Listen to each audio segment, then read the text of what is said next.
નમસ્કાર સમાચાર સાથે હું છું હિના। લોકશાહીના મહાપર્વની શરૂઆત થઈ ગઈ છે। જી હા, લોકસભાની ચૂંટણી માટે પ્રથમ તબક્કાનું મતદાન શરૂ થયું છે।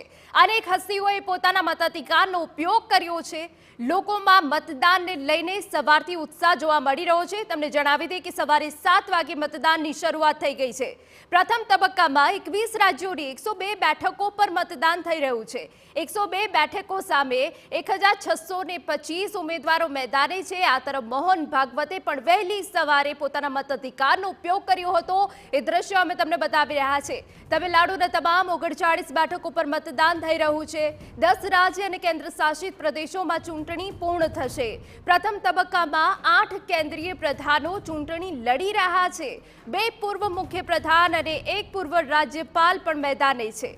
2019માં 102 માંથી ભાજપે 40 બેઠકો જીતી હતી। 102 માંથી 24 બેઠકો ડીએમકે જીતી હતી। કોંગ્રેસે 102 માંથી 15 બેઠકો પર વિજય મેળવ્યો હતો। તો ફરી એક વખત જણાવી દઈએ કે આજે જ્યારે પહેલા તબક્કાનું મતદાન છે તો કયા રાજ્યની કેટલી બેઠકો પર મતદાન થઈ રહ્યું છે। તમિલનાડુની 39 બેઠકો પર મતદાન થઈ રહ્યું છે।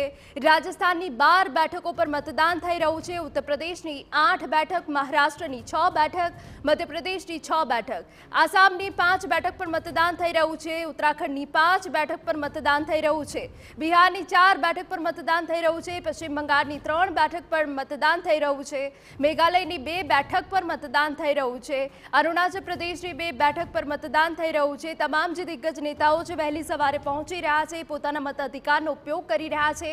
મોહન ભાગવતે પણ વહેલી સવારે પહોંચીને પોતાના મતાધિકારનો ઉપયોગ કર્યો હતો। તમને જણાવી દઈએ કે વહેલી સવારે 7 વાગ્યાથી મતદાનની શરૂઆત થઈ ગઈ છે।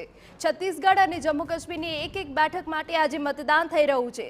ત્રિપુરા, મિઝોરમ, પુડુચેરીની એક બેઠક માટે મતદાન થઈ રહ્યું છે। સિક્કિમ, નાગાલેન્ડ, મણિપુરની એક બેઠક માટે મતદાન થઈ રહ્યું છે। લક્ષદ્વીપ અને અંદમાન નિકોબારની એક બેઠકનો સમાવેશ થાય છે।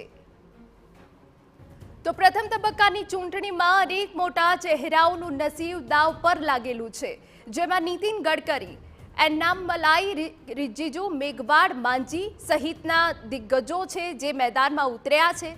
તમને જણાવી દઈએ કે વહેલી સવારથી જ આ મતદાનની જે સમગ્ર પ્રક્રિયા છે તે શરૂ થઈ ગઈ છે અને અનેક હસ્તીઓએ પોતાના મતાધિકારનો ઉપયોગ વહેલી સવારથી કર્યો છે। લોકોમાં પણ મતદાનને લઈને ખૂબ જ મોટો ઉત્સાહ જોવા મળી રહ્યો છે।